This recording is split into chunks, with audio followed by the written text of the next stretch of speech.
A quick history in a single thing. The soft texture gets me here. It appears here and here. Soft misogyny. A line I read on the internet hits me hard. B calls them alienated things. They are hollowed out, and as ciphers, they draw in meaning. Things you didn't even know you wanted. The way that the things that were the most stylish are the ones to warp the most quickly. And what about value? Take this one again. Soft misogyny. The everyday surrealism of the texture is here right in front of me, but can I convey it to you? How does design fail? What can you do with no time and no money? How do things become a glitch instead of an intention? What is that, pamphlet-sets? Palimpsest.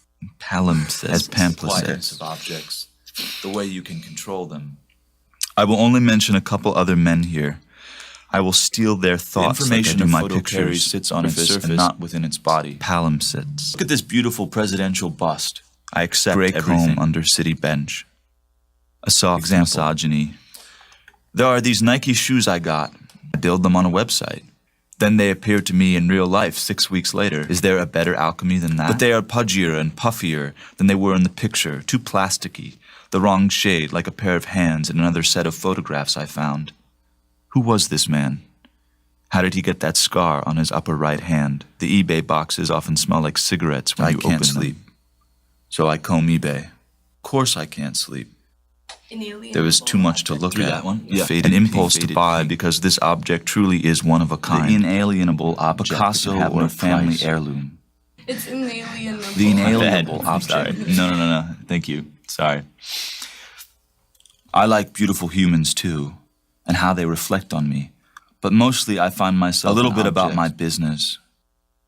Things that are almost already gone the same moment they arrive. Some sort of way that you acted like it was cute. Things made new that will look better representation of what you thought was dead. Apparently, if you make a picture of something immaterial that cannot be bought, a reversal of the usual way this impulse works. From the point of view of industrial culture, because it cannot be consumed, it is only contemplated.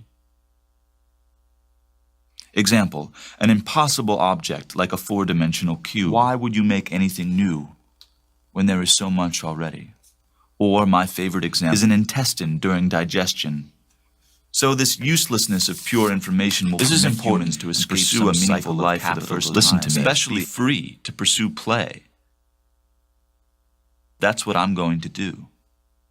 2,000 yards, $1.50. I go back to this factory, Remgrit. Initially, I am attracted to the pink and blue sign. If you break in, you will find old paychecks from the 1980s, as if everyone just left the office one day and never went back. Objects are shocking because they stand in our way. They are where they ought not to be. And understanding has to do with the eyes. I find these pictures from South Korea in the 70s. A Kenyan businessman is passing through a new factory building. The woman gets me. She only appears sometimes. What happened after? I wasn't able to find out much, this is South Korea. What I know. A single smiling woman who appears again and again and again. What did her house look like? Did she really match the interior? Did she own many things? Was this color the style of the time, or has it faded into that? Thank you so much. What would I do if I was there? Would I say, fuck you? Everything is sold as is, and no returns. Do you mind telling me where to look? I can tell you. A post-surveillance of sorts. A reanimating of the past. A look to the future. Ideation versus use. Pencils? Plastic what is this bags? Tiny kingdom? Fake plants? Weapons? One man who comes from somewhere else commands this audience, and I think for good reason. Could I command such an audience? Here's the dictator at the time, Park Chung-hee. Could I understand anything about this man through his picture? Nah. Roman Colosseums move into contemporary football stadium. All these things fling freely because nobody cares about them. I'm tender these days. You never see men photographed in this way. It's always the creation of value is a politically mediated process. I actually hate this painting. We acquire one object through the sacrifice of another. A soft misogyny, you know? That is like the subtle way that someone asks your husband about his job and asks you about the family pet, also called You can't quite soft put your finger on it. Let me explain. But I'm more holder of interested value, in the boxes. designed to look classy itself, reveals a More than glitch. the intended object.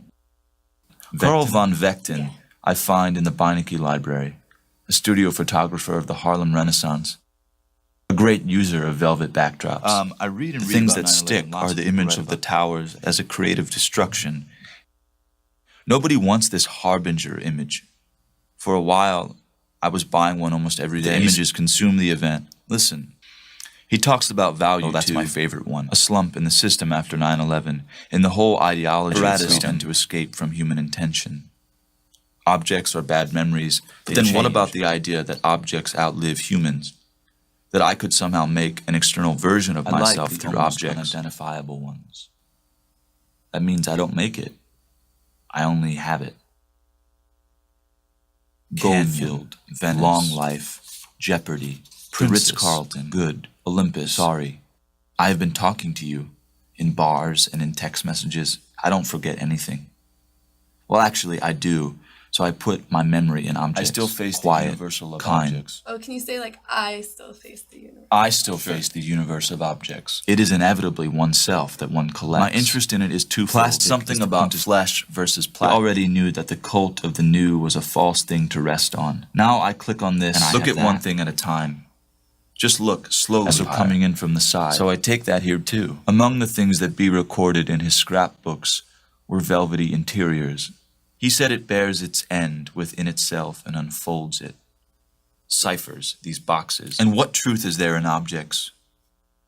I am the organizer of my own archive, a quick history in a single thing.